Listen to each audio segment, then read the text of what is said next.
In 2012, my stepfather overdosed on heroin and dropped dead in the hallway of his condo apartment. My mom had to move out shortly after since they were already behind on mortgage bills.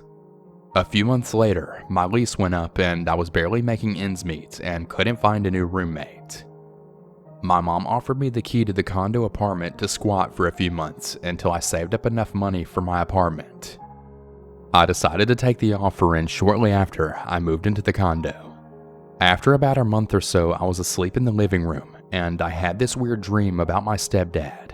He was standing in the hallway facing the living room. He was just looking at me and smiling and laughing. He even made a stupid joke and everything. It wasn't that creepy at all, just bittersweet. Then I suddenly woke when I felt some pressure stroking down my head and back. There was nothing around me, and it really tripped me out. As a very skeptical person that doesn't believe in the paranormal, it has to be just some kind of sensory hallucination. But it was still nice to see him in my dream once again though. It makes me tear up typing this. To my deceased stepdad, rest in peace. I'd also like to add a mildly interesting fact. He dropped dead on July 13th, 2012, which was a Friday the 13th.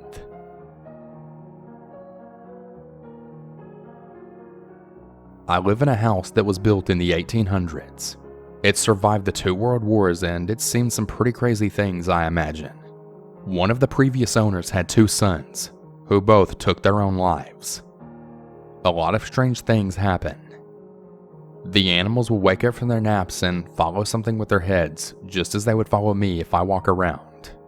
Also, before I switched rooms in the house, my brother had a room and he refused to sleep in there, as he said he would hear voices. He slept with my parents.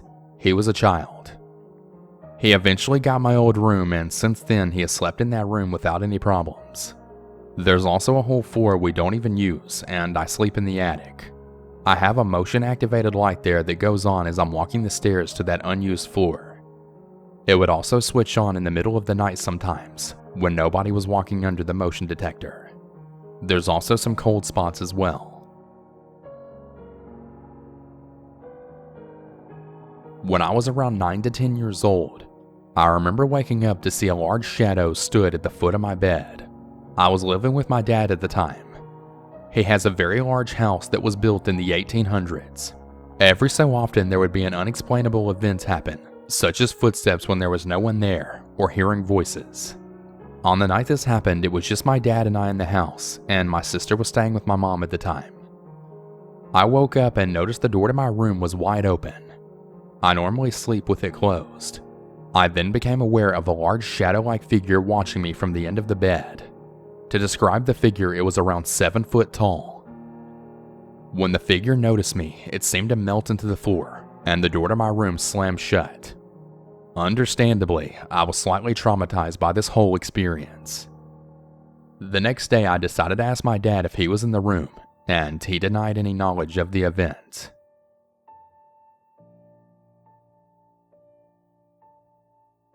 A lady who had 2 husbands died on her in the same house. That's the very same house that my dad decided to buy. The first one hung himself from the rafters in the garage, and the second one fell ill and died in his bed in the basement. I lived in the basement room and often just felt like I was being watched all the time. The bedroom in the basement has a secret storage room behind a bookshelf with a locking latch. I would always wake up to find the door wide open. It happened so often that I would wake up cold, and I would routinely go shut and lock the latch of the door in the middle of the night. For the longest time, I thought it was my dad or stepbrothers messing with me, but it wasn't. My stepbrother lives in that room now, and he says it still happens to him, and that he's even seen it open on its own before. I'd also like to add that there's no air vents or anything, so I've ruled out wind. Also, in the garage, I always see light coming from under the door through the crack, only to open the door to pitch black. I've heard a lot of sounds coming from the garage only to find saw blades clinging together and slightly rotating in their place on the whole storage wall. I didn't really think anything of it at first, but when you find things moving all on their own on more than one occasion, it makes you look over your shoulder at the rafters and wonder.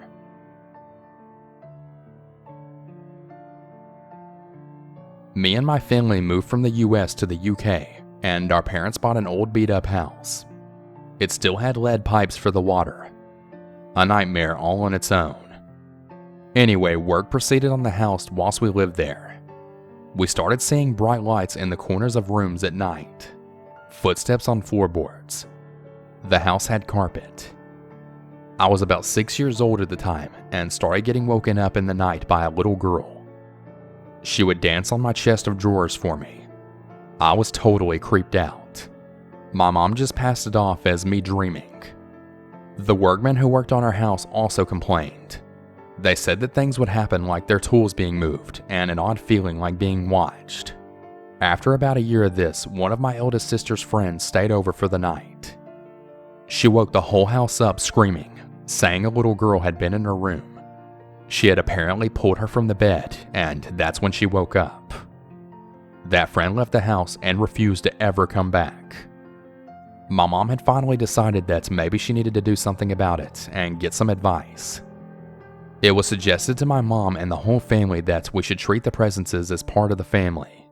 So one day when we got home, we shouted out very loudly, "Hi, we're home. Did you have a good day?" Slowly over time, the house settled and we didn't get any more trouble. We also found out that a little girl did die in the house of asthma. To this day, my parents still live there, and it's a beautiful, homely place now.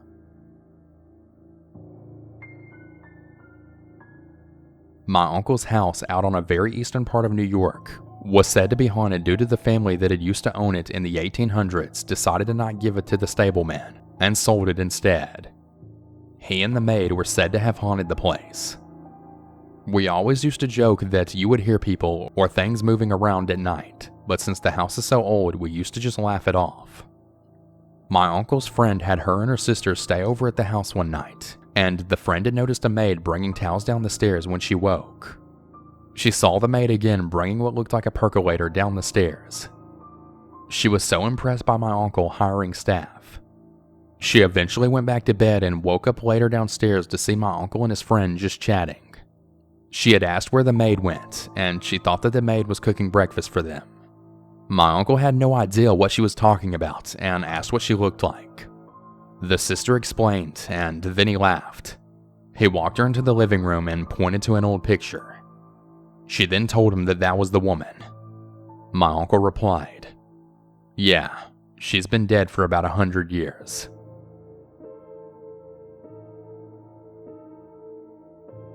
So I used to live in a really big house by myself. I was there as a hiring perk and took to look after the place for my boss who lived out of state but owned the home. One of those win-win situations. The first couple of months I lived there were fine, but when winter came, I started hearing things coming from the second floor. It started with little bumps and bangs coming from above where I had my computer set up, and progressed to distinct footsteps coming and going across the second floor. I had been up to the second floor to check up on it from time to time, and I knew that there were unfinished areas up there. There was one place that always stuck out, an unfinished room that was sort of a walk-in closet for one of the upstairs bedrooms. It was attached to the garage attic. When I went up there to investigate the noises, it was open. I shut the door and locked it. 2 nights later, there were more noises. Footsteps leading from unfinished room to the bathroom, then nothing. The worst part was the door. The door that led to the unfinished room would not stay closed or locked. I tried everything. Eventually, I decided to just push the bed up against the door to keep it from opening. That seemed to work. A few months went by without the door opening, but I would find it unlocked all the time. As some time passed, I would hear noises all over the house. Mostly just footsteps, but the occasional thump with no explanation. I cannot begin to explain how creepy it is to hear little taps up and down the hall from the other side of a bathroom door during your morning shower. I eventually moved out, but another employee moved in to take my place.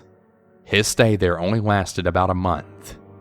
The story that he told me is that he was shaving one morning before work, and he heard a slam, like someone dropped a heavy stack of books right outside his bedroom door. Then he heard heavy footsteps like someone running down the hall. He won't stay there anymore, and no one in the company will live in that house. When I was younger, I used to take naps upstairs, but by the time I was 8 years old, I absolutely refused to go upstairs. The upstairs had 2 large closet/attics. They ran from one side of the upstairs all the way to the other side on both sides. It was essentially a crawl space that was maybe about 30 feet long. It all started one day when a friend and I went crawling from one side to the other with flashlights, like kids normally do. Then I saw a girl sitting there in the corner acting like she wanted to play with us. I know a lot of people say that whenever they see a ghost they aren't scared, just interested. But nope, I was beyond creeped out. This girl looked normal. She had blonde hair, a nice dress, and seemed friendly. I stayed silent, kept crawling behind my friend, and got out of the closet. I told him what I saw in there, and he said he didn't see it, but he felt like he didn't want to go back in. My parents would occasionally send me upstairs to get something, and whenever I would go up there, I would always see the door swing wide open. It was as if they were trying to get me to come inside. I would always lose toys and wouldn't be able to find them anywhere. I remember my parents would be fishing out Christmas presents out of the attic, and we would find some of my toys in there. I remember being 8 years old, my parents are still asleep in the morning, and I leashed up my dog to go take on the monster in the attic. I'd like to add that my dog is usually fearless and up for anything, but this time she absolutely refused to go off to the top step into the attic. My parents never believed me with all the weird things that happened in that house.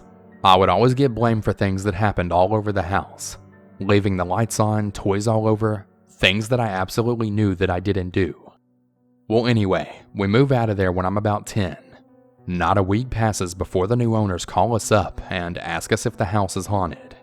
Their daughter sleeps upstairs and she says that she's been playing with a blonde-haired little girl at night. My parents just laughed at how crazy these new homeowners must be. To make an already long story short, the girl started appearing in other parts of the house for them. They would look over while watching TV and see the little girl sitting on their daughter's lap. They decided to look up on the computer the past owners of the house, and they found an old dressmaker that used to live there. And yep, a picture of the little girl wearing one of the ladies' dresses. The family that moved in there were absolutely torn apart by the events. They ended up getting a divorce, and the dad stayed living there in the house. Well, he ended up taking his own life in that very house. I lived in a haunted house for about 10 years. I had 5 kids while living there. Every one of my kids saw the man in the hat on the wall, and they all saw him between the ages of 2 to 5. Right around the time all of my kids turned 6, they stopped seeing him. Once I heard my son screaming for me in the middle of the night. I went to him.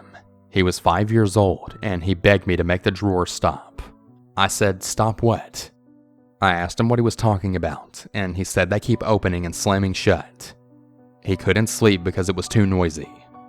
Things got moved around all the time, and lost all the time as well. The spirit didn't like babysitters and would torment every single one. The most violent episode was when I let my 15-year-old brother watch my kids. We got home around 2 a.m. and we found my brother sitting on the steps in the hallway between the front door and the kids' bedrooms, and he was shaking and crying. He said that when he got the kids in bed, the pounding had started. It was everywhere, all over the house. At one point, it was so bad that he said he went outside to see if there were people outside hitting on the house. There was no one there. He had gone out the back door to check, and when he walked back inside, he saw the reflection of someone in the mirror, walking up the steps to the kids' rooms.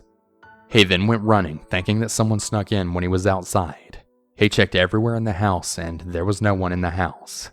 But when he got upstairs, he said he saw a shadowy-like figure streak around the corner of the steps. He heard the front door open and shut. He then went running down the steps, but the door was closed and locked. He then proceeded to spend the next 3 hours chasing the shadow and hearing the doors open and close.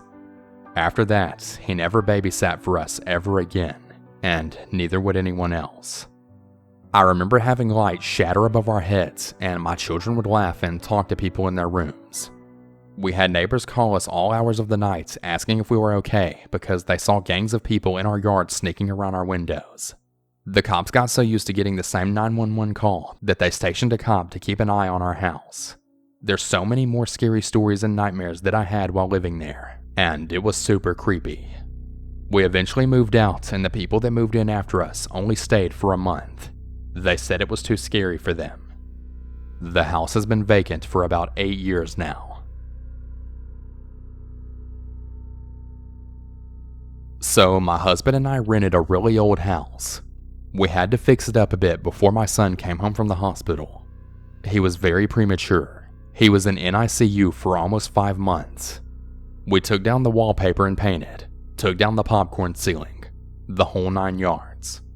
The basement was very unfinished and vandalized by teenagers. They were the residents before us.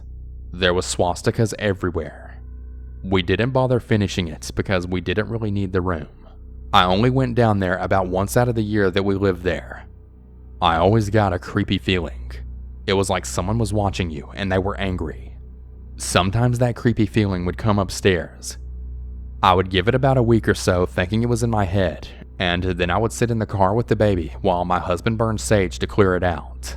He said that the feeling while he did so was really heavy, very angry, and he would see figures coming at him through the smoke. There were countless experiences there. The 2 that stick out in my head are as followed. 1. I was taking a shower, and the baby was in a little bouncer seat in the doorway. I open up the curtain, and just as I do, a can of air freshener that was sitting on the back of my toilet goes flying towards my baby. If the door wasn't just slightly shut, it would have nailed him. I went full on crazy, and I started yelling at them. I then yelled at them that if they're going to mess with anyone, mess with me, not my baby. He's just a baby. As I'm doing so, the detachable shower head I had went flying off at me, hit the end of his rope and swings down. Shut me right up. And the next thing. My husband and I were in bed, my son in his room right down the very small hallway fast asleep. We had a baby monitor because he was on oxygen, and therefore on a pulse ox monitor, so I wanted to be able to hear his alarm go off. So my husband and I were laying in bed together. We usually will talk for a while and say our goodnights and then fall asleep.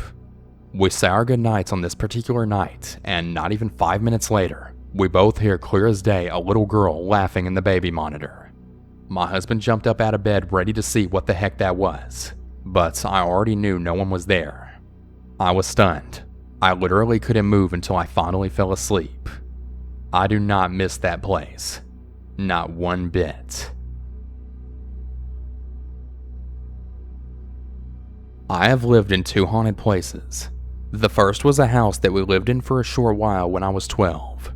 We heard what sounded like rats running across the attic every night. So my mom had the exterminator set out a ton of sticky traps. We never even caught one bug. Then I would wake up with random injuries a few times per month. Like I would get scratches, and I'd like to add that my nails are short. The final straw was when I woke up with what looked like a cigarette burn on my face. Thankfully the scar is faded, but it was very upsetting. We sold the house and got the heck out of there. Now for my next one. When I was in my mid-20s, I lived in a haunted apartment. These spirits were nice though.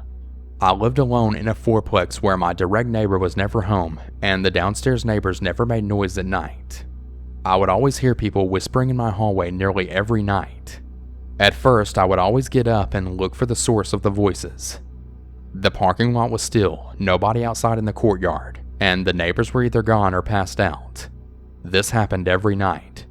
Finally, I would just say, "Hey, can you keep it down? I'm trying to get some sleep." And the voices immediately stopped. Every time. They would also open up my blinds in the morning before they thought I would be awake. There were a few times where I woke up early on my day off to go to the bathroom, and I saw all of the blinds in my living room wide open. I was pretty perplexed, but when I came out of the bathroom a few minutes later, they were all closed again. This happened pretty often. Here's my next one. A random happening that was the scariest thing ever.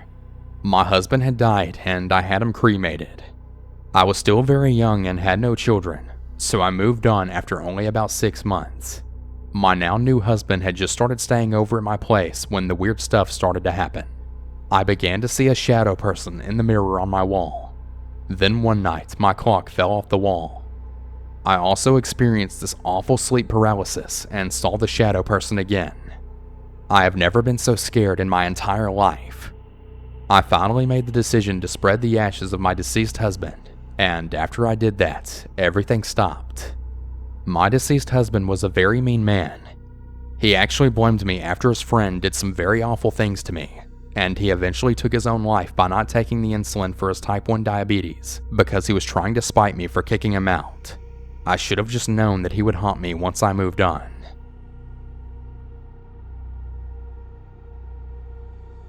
I'm not exactly sure what to believe since a lot of the paranormal occurrences happened to my dad, but I definitely saw and heard a lot of creepy things while living in a house in my teens. We'd very frequently just have a sense of anxiety and foreboding in the house, which on its own isn't paranormal, but certainly made it very uneasy staying there. I remember reading somewhere that radon exposure can cause anxiety, and the house did have a radon problem. So maybe that could have been it. But I would also hear footsteps around the house when I was the only one there. I just constantly felt like someone was watching me. My dad got the worst of it. He claimed that he could hear sounds coming from the basement at night. I never heard it, but I'm an extremely deep sleeper. Then, the traditional slams, bangs, and crashes throughout the house. My dad also claimed that he would hear knocking on the cellar door. Sometimes he would hear a woman screaming. Supposedly every family who had ever lived there had also experienced something creepy. There are 3 distinct things that stand out. The night before we moved out, my dad claims he woke up because he felt a sudden hard tapping on his head. My brother's girlfriend was staying over, and my dad and me were gone. We came back to find that his girlfriend's daughter was terrified because she saw a shadow in the corner of the room. I just chalked it up to the kid's imagination running wild. One time my dad was practicing with his band in the basement and was expecting me back from a Christmas party. He claims that he heard very heavy footsteps from upstairs and he thought it was me, so he went upstairs to greet me, but nobody was home. I then got home about a half an hour later. It actually got to the point to where my dad had the house blessed. The priest was actually terrified to go into the house at first. This was right around the time that I was becoming an atheist, so I didn't really believe in any of that. But I definitely experienced the uneasiness and occasional random noises, but I never experienced any of the screaming or knocking that my dad claims to have heard. At one point, we actually had some people from TAPS visit us and do a sweep of the house. They're actually associated with, but not on, the Ghost Hunter show. We got some of the obvious orb pictures, which both me and my brother thought were really dumb. But at one point, being a bit of an edgelord thinking I had psychic powers, I told them to take a picture in one specific spot. The result was of an image of what appeared to be a ghostly bust of a person with a demented face. We tried to just explain it as a reflection from the washing machine, but it looked way too much like an actual person. I guess we'll never really know or have any answers, but that was a very creepy time of my life.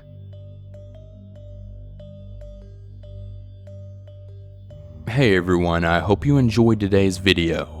And if you have your own personal scary story, be sure to submit that to my subreddit at reddit.com/r/southerncannibal or to my email at southerncannibal@gmail.com. I'm always looking for new stories. And before we bring this video to a close, I just want to shout out all of my $5 or more patrons, as well as my $3 or more patrons featured on screen.